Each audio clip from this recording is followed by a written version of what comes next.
सभी लोग ध्यान से देख लो, सवाल क्या है आपका? सवाल है कि जैसे ये आईक्यू दे दिया है, विद्यार्थियों की संख्या दे दिया है, और इसमें क्या है F1 और F2 दो अज्ञात हैं। इन अज्ञात का पता करना है आपको, और उसको पता करना है तो दो चीजें आपको दिया गया है, आंकड़ों का ये माध्यक दे दिया गया है, और उसके बाद विद्यार्थियों की टोटल संख्या दे दी गई है। विद्यार्थियों की टोटल संख्या दी गई है 220, ठीक है। तो टोटल जो होता है उसका आधा n/2 वही वैल्यू होता है n/2 का, तो 220 का आधा आपका होगा 110, n/2 का मान मिल गया।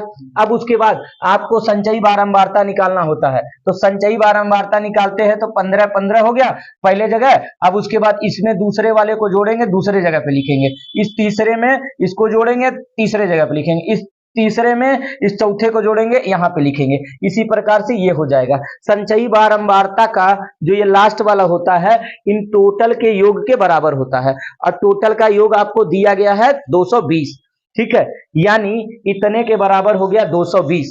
अब क्या करेंगे, एक इनको रोक लेंगे और 133 उधर जाएगा, घट जाएगा तो बचेगा 87, ठीक है। ये बन गया आपका समीकरण नंबर 1। अब उसके बाद हमको दिया गया है माध्यक।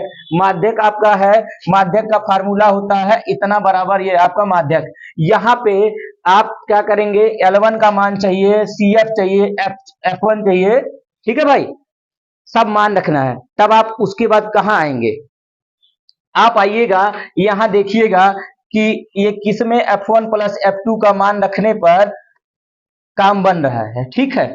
अब देखिए यहाँ पे F1 प्लस F2 का जो मान रखे हैं, ठीक है, F1 प्लस F2 का मान रखेंगे आप 87, तो हो जा रहा है, कितना हो रहा है, 87 रखने पे 137, ठीक है। इसको ले सकते हैं, नहीं ले पाएंगे, ठीक है, क्योंकि वहां पे F2 है नहीं, ठीक है। उसके बाद आपका हो जा रहा है 137। 137 किस वर्ग अंतराल के अंदर आ रहा है, इसके अंदर आ रहा है, ठीक है। तो जो 130 से 140 है ना, तो 137 इसी के बीच में आएगा ना, इसके बीच में आएगा, तो यही आपका माध्यक वर्ग होगा। और माध्यक वर्ग का जो निम्न सीमा जहां से शुरुआत होता है उसी को L1 कहते हैं, वो L1 का मान हो जाएगा। और जो ये माध्यक वर्ग के सामने इस विद्यार्थियों की संख्या में होता है, यही स्मॉल f होता है, ये स्मॉल f होता है, और इसके जस्ट एक ऊपर इसमें संचयी बारंबारता में ये आपका CF होता है, ठीक है। तो ये चीजें आपको पता चल गई, उनको इसके अंदर रख दिया गया है। उसके बाद 130 है, उधर जाएगा तो घट जाएगा 135 से 5 बचेगा। उसके बाद जो चीज है उतर गया।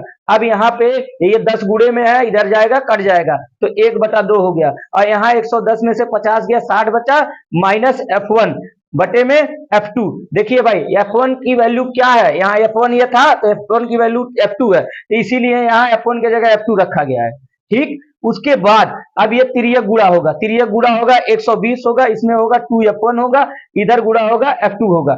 अब उसके बाद ये उधर जाएगा तो 2F1 प्लस F2 बराबर 120 हो गया। समीकरण नंबर 2, एक समीकरण यहाँ पे, एक समीकरण यहाँ पे, दोनों समीकरण है, समीकरण सॉल्व करना आप जानते हैं। तो समीकरण 2 में से एक को घटाएंगे, तो 2F1 में से F1 गया तो बच गया F1, F2 से F2 खत्म, 120 से 87 गया 33, यानी F1 का मान मिल गया। अब इस F1 का मान समीकरण 1 में रखेंगे तो आपको F2 का मान मिल जाएगा। सवाल आपका सॉल्व।